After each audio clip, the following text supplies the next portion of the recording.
Nuptial agreements. Many people don't understand what this means. Many people have a lot of misconception that nuptial agreement is only for people that want to divorce their spouse and all that and all that. Please sit back and let me explain to you what nuptial agreement means.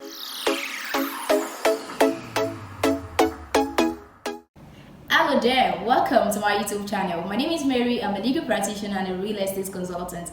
Please be here to subscribe to this YouTube channel. Do well to click on the subscribe button. And if you're a new subscriber, you're watching me, thank you so much for being a part of this YouTube channel. If you're a returning subscriber, I do love you so much. Thank you for always coming back to watch my videos. So in today's video, I will be discussing what nuptial agreement is. Basically, nuptial agreement means a contract between intending couple or between couples that define the monetary rights, of couple. Okay, that is basically what it means. I understand there are lots of misconceptions like, oh, it's only for people that want to divorce, it's only for people that envisage that they will get a divorce and all that, and that is why it is quite, this type of agreement is not that common in Nigeria. So basically we have two types of nuptial agreements. So we have post-nuptial and we have pre-nuptial and post-nuptial. Pre-nuptial simply means between intending couples, probably they're getting married in a year time or in some months time, and they find it necessary to actually have a nuptial agreement. That is pre-nuptial, that is before the pre-marriage. And post-nuptial means there is a marriage in existence and they find it necessary, the couple find it necessary to have a nuptial agreement to determine who owns this house, who owns this money, we'll do this business together, how do we share the proceeds and stuff like that. So that is basically what you have in nuptial agreements. And most times nuptial agreements can also cover things like, okay, if I'm signing a nuptial agreement now, what about things that we get probably in 5 years time, in 10 years time? Nuptial agreement can as well cover that. So it all depends on how you draft a nuptial agreement. If you find it necessary to have an agreement as this, please make sure you consult a family law lawyer. A family law lawyer will definitely guide you and give you proper advice as relating to this type of agreement. So this misconception of it's only for people that they think they will get divorced, that they will definitely have dissolution of marriage along the line, but this is not true, although it is possible. Okay, I think in the definition of the nuptial agreement, I forgot to mention that nuptial agreement can be for during the marriage and in event of divorce. Okay, so people only have this conception of it is only in event of divorce. They don't have this understanding that it can also guide the marriage during the marriage, not necessarily for divorce sake.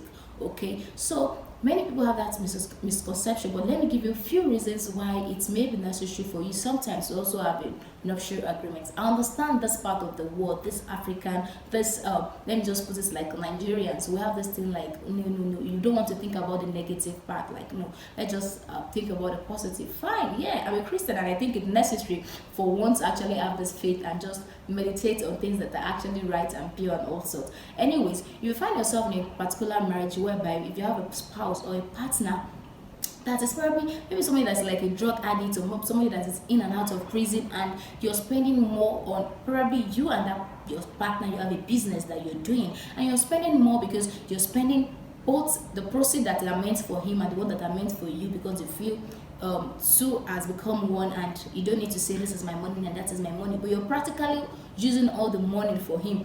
And maybe you're somebody that you don't want to see it, like you want to file for divorce anytime soon, like you don't want it, okay, like you just don't want it, you just want to manage the marriage. It will be necessary for you in that kind of a situation to have a nuptial agreement so that it can protect your interest, it can protect your assets, your money, what belongs to you. Okay, or for example, when you have a spouse that is very, very promiscuous, you may need to protect your own business or protect your assets. I am seeing this for lots of couples that actually have this family business or this business that they manage between themselves and your husband. And you notice your husband is actually, let me use husband, your spouse, it could be wife, it could be husband. So it is he or she is not maintaining the finances, is just lavishing the whole thing. It will be necessary for you to protect your assets, for you to protect your interest. I know it could be difficult if you say husband or wife, let's have this agreement, to be like, don't you trust me? I'm also, but you just need to find your way. You need to consult your and find your way of protecting your interest. So that is one instance. Another could be if you're someone that actually you had a child and you're in another marriage, which means in your present marriage if you're a guy, if you're a man or a woman, your spouse is not the biological parent of the other child. You may find it necessary to protect your child's interest by having a nuptial agreement, because that child is not the product of the marriage. So when we are talking about the marriage, the court may not see that child as part of the whole. So it may be necessary for you to actually have an agreement that will protect the interest of that child. Okay, so these are just some of the reasons whereby you find it necessary to have a nuptial agreement, not just because you want to file for divorce, but because you need to protect your interests, because you're seeing the nature of the marriage and you need to protect your interests, you need to protect your assets, you need to protect what belongs to you. Lots are happening nowadays. Like, you see a man or a woman that wants to divorce his partner or his or her partner, and when they get to court, the court definitely want to settle some properties or divide some properties, and the husband will be like, oh no, this property belongs to me absolutely. I built this house. Every block in that house, I bought it with my money. Court may not see it that way. Okay, so if you have a nuptial agreement, it could actually have clear terms that this is what belongs to you. So these are some of the reasons. That is now in event of divorce. Okay, in event of divorce, it will not be necessary again, because what belongs to you just come to you. Absolutely. However, the court will only do what is just and fair. I made a video on that, on settlement of properties. So even if you have a nuptial agreement, if the nuptial agreements are enforceable and not binding. So if the courts see and be like, okay, interpreting this nuptial agreement will not be enough, or probably the court see that there are elements of coercion in it, that is, the contact is not fair and just, so the court may actually do away with the nuptial agreement and just interpret and just give what is use his discretion, his power. Basically, I hope I've been able to educate you in one or two ways about nuptial agreements. Thank you so much for watching. If you have any question, please drop the question in the comment section, or you send to my email. You see my email address in the description box.